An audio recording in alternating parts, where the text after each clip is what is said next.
നമസ്കാരം എല്ലാ പ്രിയപ്പെട്ട ഉദ്യോഗാർത്ഥി സുഹൃത്തുക്കൾക്കും PSC ഇൻഫ്ലുവൻസറിന്റെ പുതിയ ഒരു വീഡിയോയിലേക്ക് സ്വാഗതം. കമ്പനി ബോർഡ് LGS പരീക്ഷയ്ക്ക് തയ്യാറെടുക്കുന്ന എൻ്റെ പ്രിയപ്പെട്ട ഉദ്യോഗാർത്ഥി സുഹൃത്തുക്കൾക്ക് വേണ്ടിയാണ് ഇന്നത്തെ ഈ ഒരു വീഡിയോ ചെയ്യുന്നത്.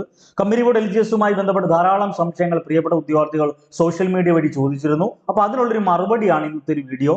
അതിൽ ഏറ്റവും പ്രധാനപ്പെട്ട സംശയം ധാരാളം ഉദ്യോഗാർത്ഥികൾക്കുള്ള ഒരു സംശയമാണ്, സിലബസിൽ എന്തെങ്കിലും മാറ്റമുണ്ടോ? പുതിയ SCRT കണ്ടന്റുകളൊക്കെ ഉണ്ടല്ലോ, സിലബസിൽ വല്ല മാറ്റമുണ്ടോ? പരീക്ഷ എങ്ങനെയായിരിക്കും? പരീക്ഷ കഴിഞ്ഞ തവണ പോലെ തന്നെ പ്രിലിമിനറി പരീക്ഷയും മെയിൻ പരീക്ഷ ഉണ്ടായിരിക്കുമോ? എക്സാം ഡേറ്റ് എന്നാണ്? നോട്ടിഫിക്കേഷന്റെ അപ്ഡേഷൻ എന്താണ്? ഒരു സ്റ്റഡി പ്ലാൻ കൃത്യമായി അസൈൻ ചെയ്ത് കൊടുക്കാമോ? ദെൻ ഇപ്പോഴും 5 AM ബാച്ച് റണ്ണിങ് ആണോ? അങ്ങനെ ധാരാളം സംശയങ്ങൾ പ്രിയപ്പെട്ട ഉദ്യോഗാർത്ഥികളുടെ ഭാഗത്തു നിന്നുണ്ട്. ആദ്യം തന്നെ സിലബസിലുള്ള ഒരു മാറ്റം ആദ്യം തന്നെ പറയും. അപ്പൊ ചില ആളുകളെങ്കിലും മനസ്സിൽ കരുതും, സിലബസിൽ വല്ല മാറ്റമുണ്ടോ? SCRT സ്കൂൾ ടെക്സ്റ്റിൽ മാറ്റമുണ്ട്. അപ്പൊ ആ സിലബസിൽ മാറ്റം ഉള്ളതെന്ന് പറഞ്ഞാൽ എന്താ അർത്ഥം? SCRT അപ്ഡേറ്റ് ചെയ്ത് പഠിക്കണം. പഴയ SCRT അല്ല ഇനി മുതൽ പഠിക്കേണ്ടത്. പഴയ SCRTയുടെ ഒരു ബേസ് ഉണ്ടെങ്കിൽ പുതിയ SCRT ഉറപ്പായും പഠിച്ചു മാറ്റണം. അപ്പൊ ഈ പറയുന്ന പൊതുവിജ്ഞാനം എടുത്തോ, ആനുകാലിക വിഷയങ്ങൾ എടുത്തോ, ഏത് മേഖല എടുത്താലും നമ്മൾ അപ്ഡേഷൻ വളരെ ഇമ്പോർട്ടന്റ് ആണല്ലോ. അപ്പൊ അവിടെ സിലബസ് ഇങ്ങനെയാണ്. കഴിഞ്ഞ തവണത്തെ സിലബസ് തന്നെയാണ് ഞാൻ പറയുന്നത്. കഴിഞ്ഞ തവണത്തെ സിലബസിൽ വളരെ പ്രധാനപ്പെട്ട 5 ടോപ്പിക്കാണ് ഉള്ളത്. 100 മാർക്കിന്റെ OMR പരീക്ഷ. അതിൽ ഒന്നാമത്തെ ടോപ്പിക് അല്ലെങ്കിൽ 40 മാർക്ക് നിങ്ങൾക്ക് നേടാൻ പറ്റുന്ന ഒരു ഏരിയ പൊതുവിജ്ഞാനമാണ്. GK എന്നറിയപ്പെടുന്ന ടോപ്പിക്കാണ്. അതിൽ തന്നെ കേരള ചരിത്രം, ഇന്ത്യ ചരിത്രം, അതുമായി ബന്ധപ്പെട്ട് ഇന്ത്യയുമായി ബന്ധപ്പെട്ട് പ്രധാനപ്പെട്ട സംഭവ വികാസങ്ങൾ തുടങ്ങിയിട്ടുള്ള ധാരാളം ടോപ്പിക്, കേരള ചരിത്രം, കേരള നവോത്ഥാനം, ഇന്ത്യ ചരിത്രം, അതുമായി ബന്ധപ്പെട്ട് ധാരാളം കേരള ജോഗ്രഫി, ഇന്ത്യൻ ജോഗ്രഫി, അങ്ങനെ ഓരോരോ സബ് ടോപ്പിക് ഉണ്ട്. അപ്പൊ GK അല്ലെങ്കിൽ പൊതുവിജ്ഞാനം എന്നറിയപ്പെടുന്ന ഒന്നാമത്തെ വിഷയത്തിൽ 40 മാർക്കാണ് നമുക്ക് സ്കോർ ചെയ്യാൻ സാധിക്കുന്നത്. ദെൻ ആനുകാലിക വിഷയങ്ങൾ, കഴിഞ്ഞ തവണത്തെ ആനുകാലിക വിഷയങ്ങൾ നമുക്ക് എല്ലാവർക്കും അറിയാവുന്നതാണ്. ഇപ്പോഴത്തെ മത്സര പരീക്ഷയുടെ ഒക്കെ ട്രെൻഡ് എന്ന് പറഞ്ഞാൽ കൂടുതൽ മാർക്കും എവിടെയാണ്? ആനുകാലിക വിഷയങ്ങൾക്കാണ്. അപ്പൊ ആനുകാലിക വിഷയങ്ങൾക്ക് 20 മാർക്ക് ആനുകാലിക വിഷയങ്ങൾക്കുണ്ട്. ദെൻ സയൻസുമായി ബന്ധപ്പെട്ട് 10 മാർക്ക്. അതിൽ തന്നെ പൊളിറ്റിക്കൽ, ഈ പറയുന്ന സയൻസിൽ തന്നെ ഫിസിക്കൽ സയൻസ്, കെമിസ്ട്രി, ബയോളജി തുടങ്ങിയിട്ടുള്ള എല്ലാ ടോപ്പിക്കും അതിനകത്ത് ഉൾപ്പെടും. അതൊന്ന് നോട്ട് ചെയ്തേക്കുക. ദെൻ പൊതുജനാരോഗ്യം എന്നറിയപ്പെടുന്ന ഒരു ടോപ്പിക് ഉണ്ട്. പൊതുജനാരോഗ്യത്തിൽ മാത്രമായി 10 മാർക്കാണ്. അപ്പൊ സയൻസ് പഠിക്കുമ്പോൾ സയൻസും പൊതുജനാരോഗ്യം കൂടെ ചേർത്ത് പഠിക്കുക. ആ പൊതുജനാരോഗ്യത്തിൽ പ്രധാനപ്പെട്ട പദ്ധതികൾ തുടങ്ങിയിട്ടുള്ള നവീകരണ പദ്ധതികളൊക്കെ പഠിച്ചു മാറ്റേണ്ടി വരും. അപ്പൊ അതാണ് സയൻസ് പൊതുജനാരോഗ്യം. അത് രണ്ടും കൂടെ ചേർക്കുമ്പോൾ ഒരു 20 മാർക്ക് ഉണ്ട്. Then maths and mental ability എന്നറിയപ്പെടുന്ന ലഘുഗണിതവും മാനസിക ശേഷി നിരീക്ഷണ പാഠവ പരിശോധനയും എന്നറിയപ്പെടുന്ന 20 മാർക്ക്. അപ്പൊ ഇതിൽ ഏറ്റവും കൂടുതൽ മാർക്ക് സ്കോർ ചെയ്യാൻ പറ്റുന്ന ഒരു ഏരിയ 40 മാർക്ക് GK ഉണ്ട്. ദെൻ ആനുകാലിക വിഷയങ്ങൾ 20 മാർക്കുണ്ട്. സയൻസ് 10 മാർക്കാണ്. പൊതുജനാരോഗ്യം 10 മാർക്കാണ്. ലഘുഗണിതവും മാനസിക ശേഷിയും നിരീക്ഷണ പാഠവ പരിശോധനയും 20 മാർക്കാണ്. അപ്പൊ ഒരു ഉദ്യോഗാർത്ഥിയെ സംബന്ധിച്ചിടത്തോളം ഇതിൽ ഏറ്റവും കൂടുതൽ ഫോക്കസ് കൊടുക്കേണ്ടത് കൂടുതൽ മാർക്കുള്ളതാണ്. അതായത് ആനുകാലിക വിഷയങ്ങൾ എന്നറിയപ്പെടുന്ന ഒരൊറ്റ മേഖല കവർ ചെയ്താൽ നമുക്ക് 20 മാർക്ക് കിട്ടുക. പൊതുജനാരോഗ്യം എന്നറിയപ്പെടുന്ന മേഖല കവർ ചെയ്താൽ 10 മാർക്ക് കിട്ടുവാണ് സയൻസ്. അപ്പൊ അങ്ങനെ ഓരോ ടോപ്പിക്കിനും നിർണായകമായ സാന്നിധ്യം അല്ലെങ്കിൽ സ്വാധീനം എവിടെയുണ്ട്? ഈ പറയുന്ന കമ്പനി ബോർഡ് LGS പരീക്ഷയിലുണ്ട്. 100 മാർക്കിന്റെ OMR പരീക്ഷയാണല്ലോ. പുതിയ SCRT ഉൾപ്പെടുത്തി തന്നെ പഠിക്കണം. അതുകൊണ്ടാണ് എല്ലാ ആളുകളും നമ്മൾ പറയുന്ന അല്ലെങ്കിൽ പറയുന്നവരോടെല്ലാം പറയുന്ന ഒറ്റ മറുപടി, നിങ്ങൾ സിലബസ് അപ്ഡേറ്റ് ചെയ്യണം. സിലബസ് അപ്ഡേഷൻ എന്ന് പറഞ്ഞാൽ PSC തരുന്ന ഒരു സിലബസ് ഉണ്ട്, സമ്മതിച്ചു. ഒപ്പം SCRTക്ക് ഇമ്പോർട്ടൻസ് കൊടുക്കണം. അതും പുതിയ SCRTക്ക് 8, 10 ക്ലാസ്സിലെ പുതിയ SCRT സ്കൂൾ ടെക്സ്റ്റ് ചാപ്റ്ററുകൾ നിങ്ങളൊന്ന് പരിശോധിച്ചാൽ മതി. അതിനകത്ത് വളരെ വ്യക്തമായി കൊടുത്തിട്ടുണ്ട് പുതിയ SCRT കണ്ടന്റ്.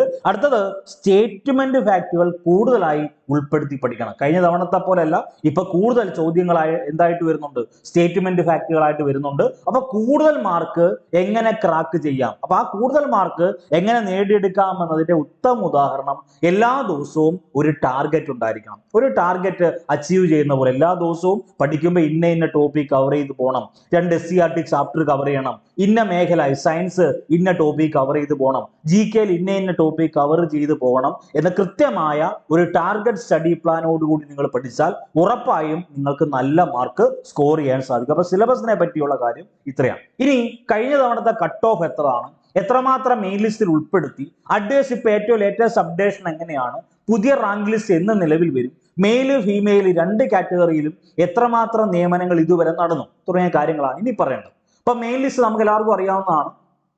ഏറ്റവും പ്രധാനപ്പെട്ടതാണ്. അതായത് 609/2021 കാറ്റഗറി നമ്പർ പ്രകാരം കഴിഞ്ഞ തവണ നോട്ടിഫിക്കേഷൻ വന്നത്. ആ നോട്ടിഫിക്കേഷന്റെ കട്ട് ഓഫ് മാർക്ക് എന്ന് പറഞ്ഞാൽ നമുക്ക് എല്ലാവർക്കും അറിയാവുന്ന മാർക്കാണ് 76.67 ആണ്. അപ്പൊ 76.67 മാർക്കാണ് കട്ട് ഓഫ് മാർക്കായിട്ട് കഴിഞ്ഞ തവണത്തെ കമ്പനി ബോർഡ് LGS പരീക്ഷയുടെ കട്ട് ഓഫ്.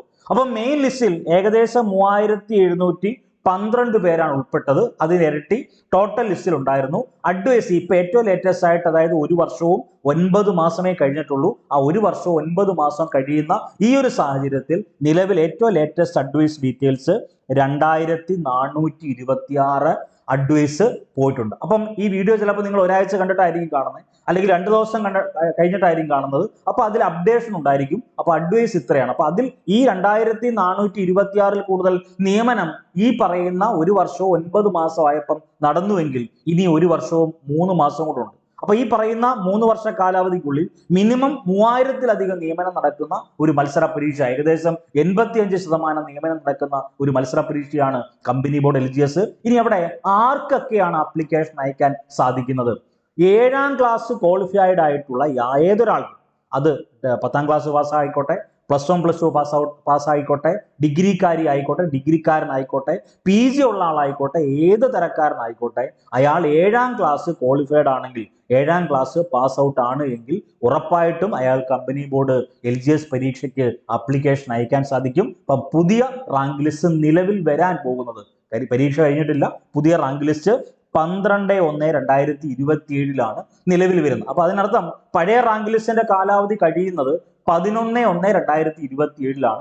ഏറ്റവും ലേറ്റസ്റ്റ് അപ്ഡേഷൻ പ്രകാരം ആ റാങ്ക് ലിസ്റ്റിൽ നിന്നും 2007 നിയമനം മെയിൽ കാറ്റഗറിയിലും 1961 നിയമനം ഫീമെയിൽ കാറ്റഗറിയിലും ഇട്ടിട്ടുണ്ട്. അതുകൂടി നിങ്ങൾ എന്ത് ചെയ്യുക, ഒന്ന് മനസ്സിലാക്കി പോവുക.